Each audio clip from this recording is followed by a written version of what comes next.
scripture for this morning was actually the lectionary text, the assigned readings that the denomination puts out for last week.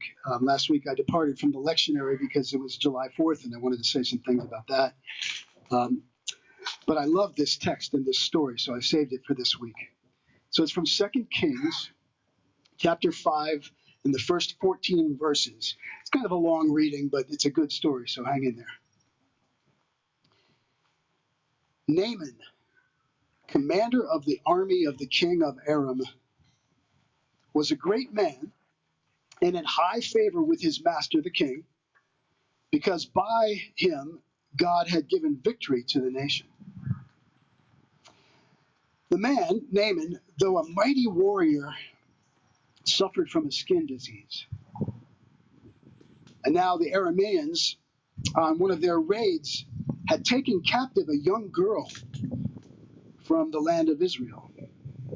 And this young girl served Naaman's wife as her slave. And she said to her mistress,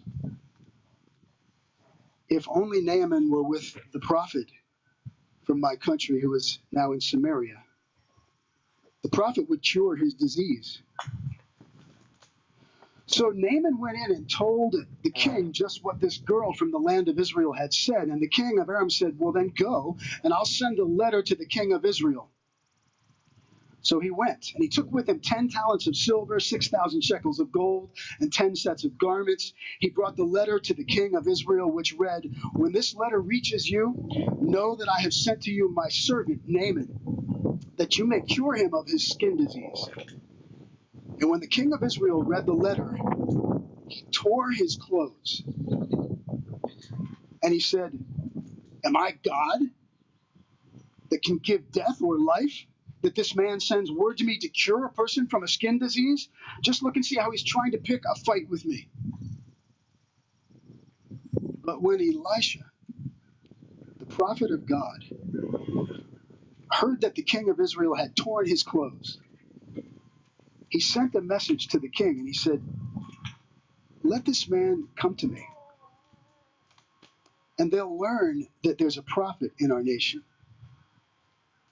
So Naaman came with his horses and his chariots and exulted at the entrance of Elisha's house. And Elisha sent some messengers to him, saying, "Go and wash in the river Jordan 7 times, and your flesh will be restored, and you'll be clean."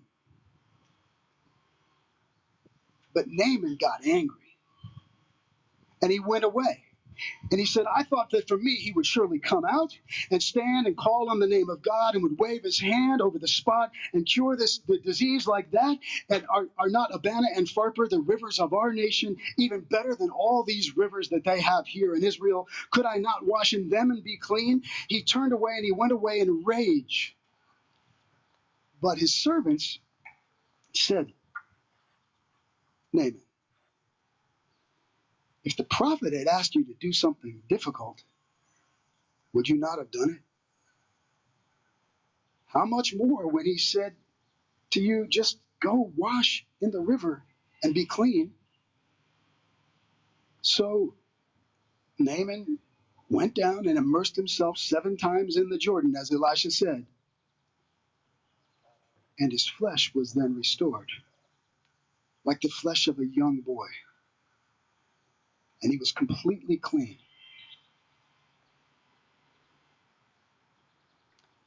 One verse from Jesus in the Gospel of Matthew, chapter 6, verse 33. Jesus said, "Seek first the kingdom or the consciousness of God and God's righteousness, and all the other things you need will be given to you." All right, that's the end of the reading.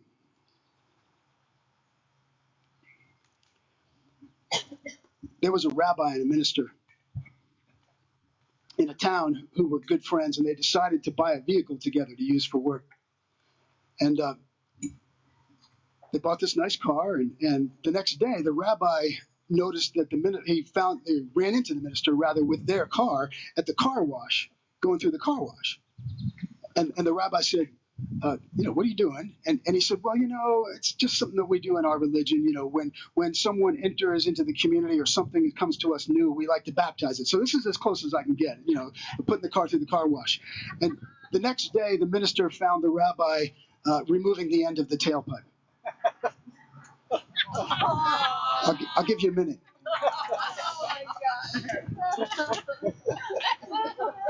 So let me tell you that story in case you missed it again. All right? Naaman was a mighty warrior in a foreign nation. He was prominent. He was well known. He was successful because of his accomplishments. He was proud. He was a player, a big shot, pretty full of himself. He was respected, and he was even feared. He was not someone that someone would mess with. But he had something going on. He got sick. It's amazing how an illness can be a leveler, isn't it? I mean, you can be pretty full of yourself and have everything going on and be right in the pinnacle of your popularity and your prominence. And then one diagnosis or one doctor's appointment can change everything.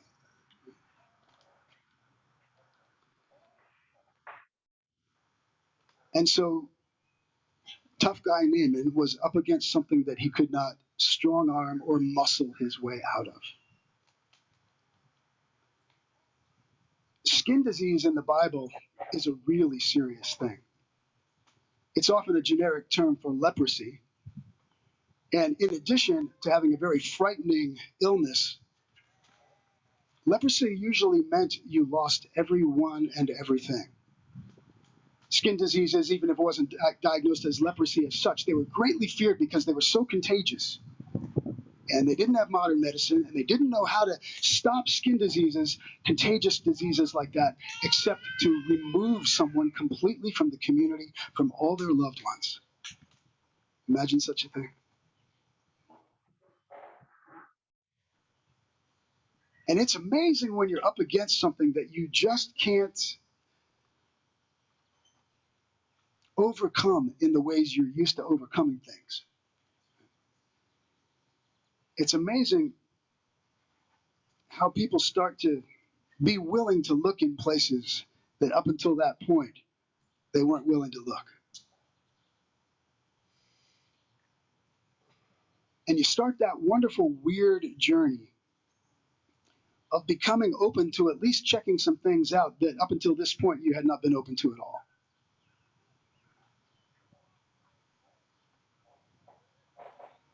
So Naaman was on a journey.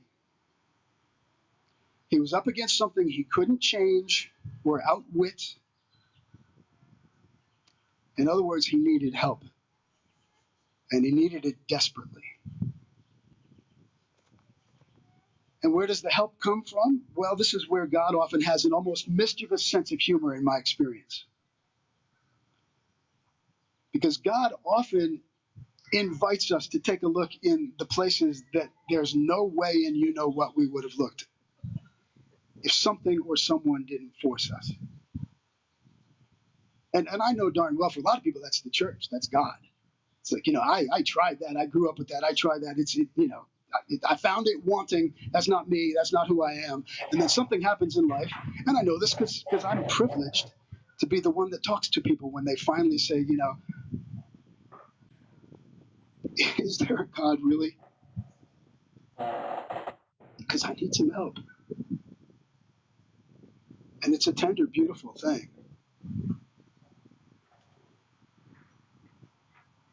Naaman, his country, had been at war at times with the people of Israel. And during a raid, his army had abducted a young girl from Israel. I wish I could say that this was an ancient practice, but armies still greatly violate young girls in battle, humiliate. So she was taken from her home, from her family, from everything, and became a slave. And she's the one that the story tells us is the beginning of the source of healing and hope for Naaman. All we know is that she hears about his condition, and instead of staying silent and thinking, good, poetic justice, suffer, she says, I wish he could go to the prophet I know about because he could heal him. So at the very beginning, we see that Nathan is forced to listen to a source of healing and hope that he would otherwise not have given a second look at. And right there, the story starts to turn. And I trust you're kind of hearing the applications in our own lives as I'm retelling this. Well, you heard what happened. Naaman, like us, fights it the whole way. I mean, he knows he has to do this, but he doesn't like it. And he kind of pushes and screams the whole way and isn't fully ready to do it on anybody else's terms, but he knows he needs help, so he's trying. And then Elisha, finally he gets to Elisha because he's desperate enough. And then Elisha has the nerve not even to come out and meet him personally. Instead, just to send a messenger and say, go wash 7 times. And then Naaman goes ballistic. He's offended. How stupid. That's ridiculous. I didn't need to come all the way to Israel, and I didn't need to spend all my gold and all my silver here to find a river to swim in. We got better rivers where I come from. This is absurd. And then his servants, again, people beneath him, say, if he'd asked you to do something difficult, you probably would have done it. Why don't you just give this a try? And so he does the simple thing. The thing that he was convinced was too simple to be of any real significance. And the power to heal him is released as he becomes willing to do the easy thing that God, through the prophet Elisha, tells him to do. All right, so chances are, if you've been listening with your heart and with your soul, you've already heard a message or two for you today, maybe. But to help you a little, do you and Naaman have anything in common?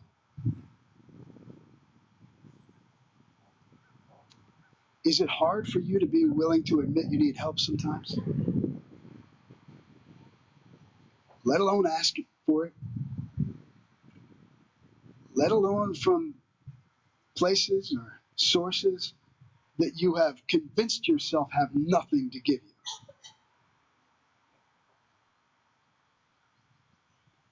Is it possible that the help you might need most in your life, or if you're not in some desperate situation,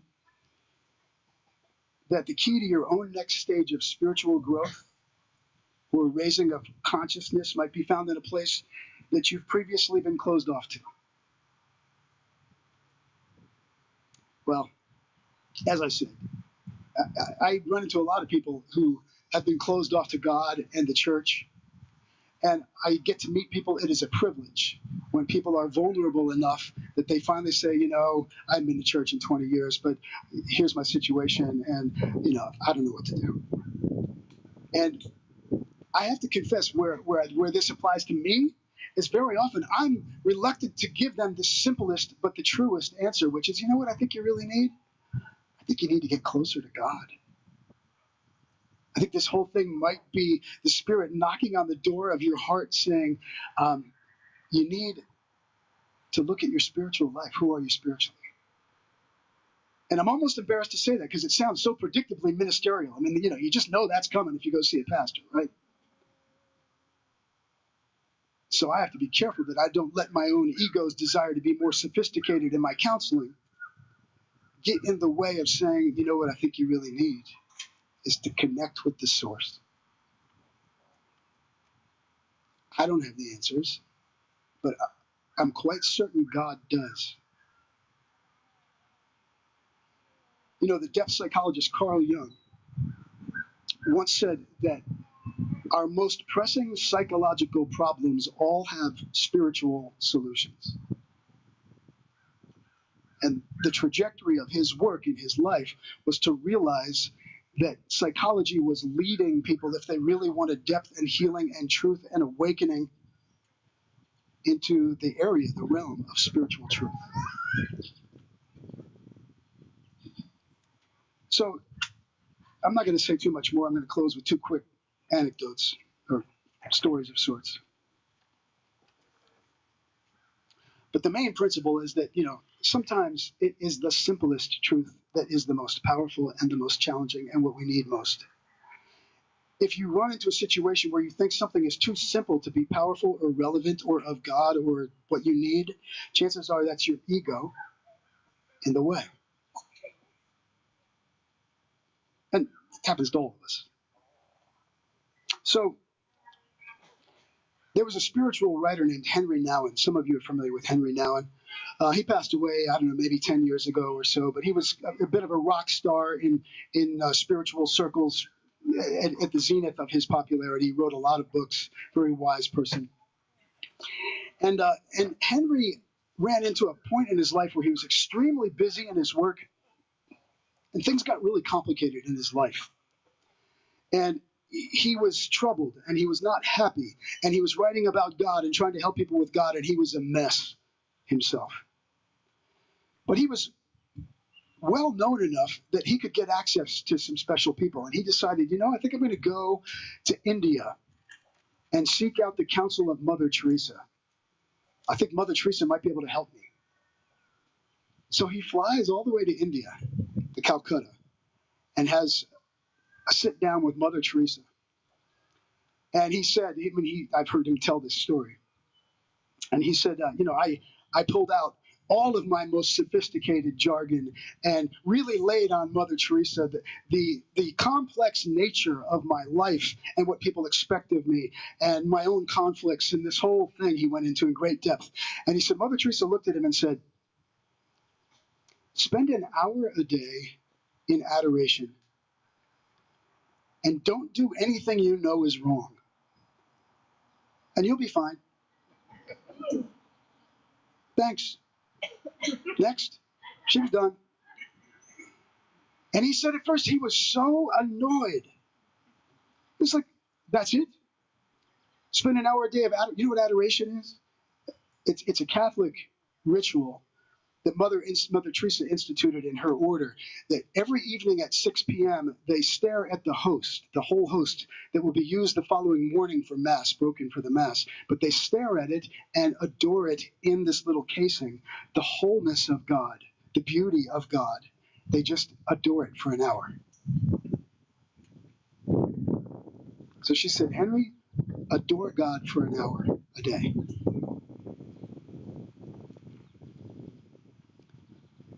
How do you do that? Maybe take a walk, go someplace beautiful. Do that every day. And then she said, and don't do anything you know is wrong. Try that one on for size. It's simple. Most challenging truth in the world. The other one, Henry said, in telling the story, he said, at first I was angry, and then I realized, what incredible wisdom. She's right. There's nothing going on in my life that just getting closer to God for real and cleaning up my act a bit wouldn't change. And he said, I realized that I asked from below and she answered from above. Got it. The other quick story, Ram Dass. For those of you who are yogis and fans of Ram Dass and his spiritual teachings and writings, Ram Dass was a Harvard professor, did psychedelic drugs with Timothy Leary in the 60s, and did all kinds of research on spiritual awakening, and got very complicated, very full of himself, got kicked out of Harvard for the experiments. But then he went to India in search of a guru and in search of awakening and enlightenment, and he found a guru.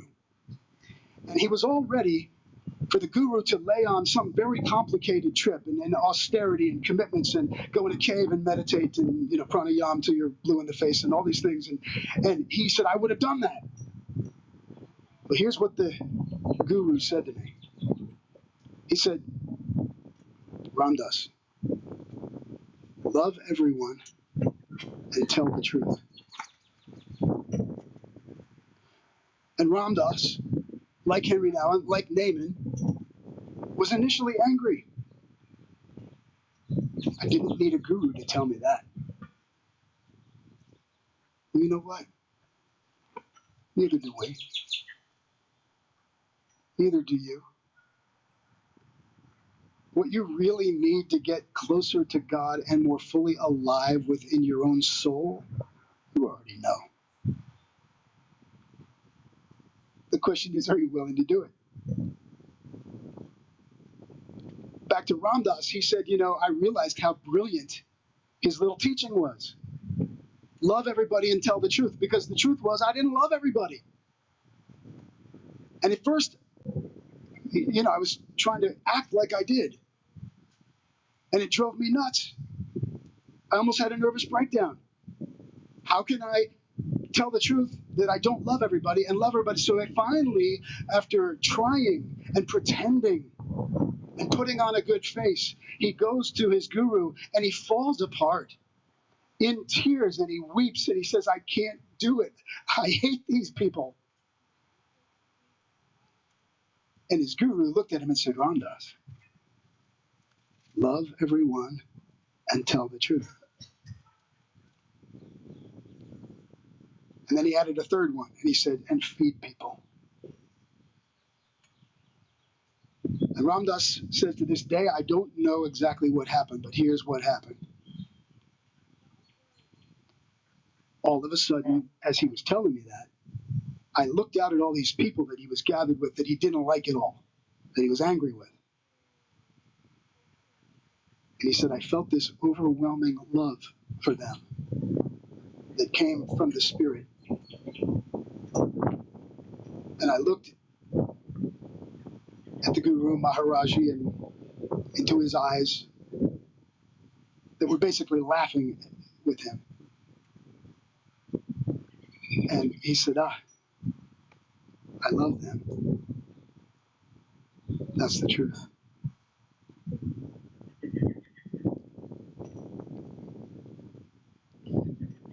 When Jesus was asked what the most important thing was, he said, love God with all your heart. Love your neighbor as yourself. Treat people the way you'd like to be treated. And the scripture we read, seek God first and everything else. Everything else you need will be given to you. It's not complicated. But as the Indigo Girls put it, the hardest to learn was the least complicated. Well, that's all I got.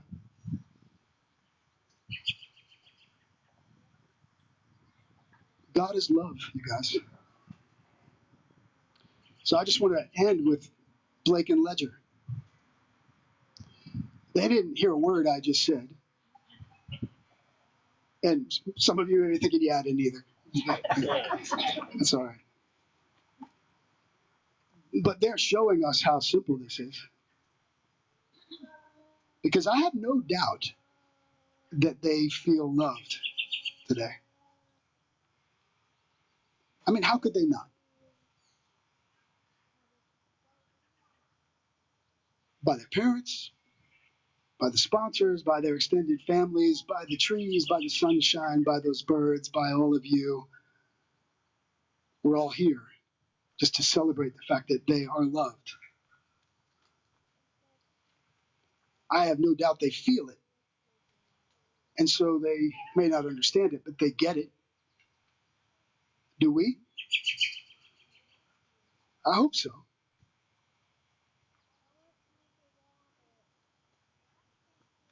Amen.